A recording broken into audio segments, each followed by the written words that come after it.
Ang mga gumagawa ng batas ang siya nga rin bang lumalabag nito, hindi bababa sa 8 senador ang naharap ngayon sa mga kaso at reklamo na posibleng may epekto sa magiging galawan at numero sa Senado. Sa 13 miyembro ng majority, si Senador Bato de la Rosa may arrest warrant mula sa International Criminal Court sa kasong Crimes Against Humanity. Si Senador Bongo, pinangalanan din ng prosecutor na co-perpetrator sa kaso ni FPRRD at naharap din sa reklamong plunder at graft na inihain ni dating Senador Antonio Trillanes dahil sa mga government contracts na nakuha ng mga kumpanyang iniuugnay sa kanyang pamilya.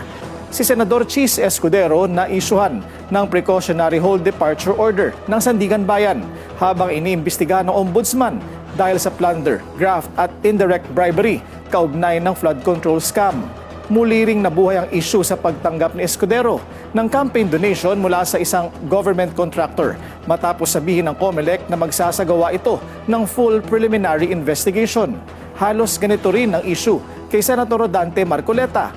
May precautionary hold departure order na rin laban sa kanya ang Sandigan Bayan habang may investigasyon ng ombudsman sa reklamong plunder, indirect bribery at iba pa dahil sa mga kwestiyon sa campaign donation. Habang hinugna ayon sa ombudsman at posibleng masampahan na ng information at maharap sa posibleng pag-aresto sina Senador Jinggoy Estrada at Joel Villanueva para sa plunder at malversation dahil din sa flood control scandal. Ang magkapatid naman na sina Mark at Camille Villar naharap sa investigasyon kaugnay ng reklamong market manipulation, insider trading at misleading disclosure na isinampa ng Securities and Exchange Commission laban sa kumpanya ng pamilya. Kung halimbawang makalaboso ang 6 sa kanila dahil sa mga non-bailable offense, 7 na lang ang maiiwan sa kasalukuyang majority dahil mas lalamang na ang bilang ng kasalukuyang minority na nasa 11.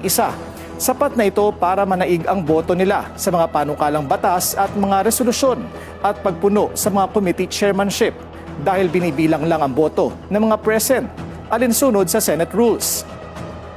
Kaya nauwi sa walkout at kini-question kung bakit tila minamadali ng majority na palitan ang Senate rules at payagan ang virtual voting. 1 linggo na lang bago magbakasyon muli ang Kongreso. Tanong nga ni Senator Erwin Tulfo, ito ba ay dahil posibleng malaga sa Senado ang mga kasama niyang may kaso? Hindi pa sapat ang numero para makapagpalit ng Senate President na nangangailangan ng 13 votes at malayo sa required na 16 votes para tuluyang makonvict si VP Sara sa impeachment trial. Alam ito ng minorya, kaya aminadong tuloy ang pagsuyo nila sa mga kasama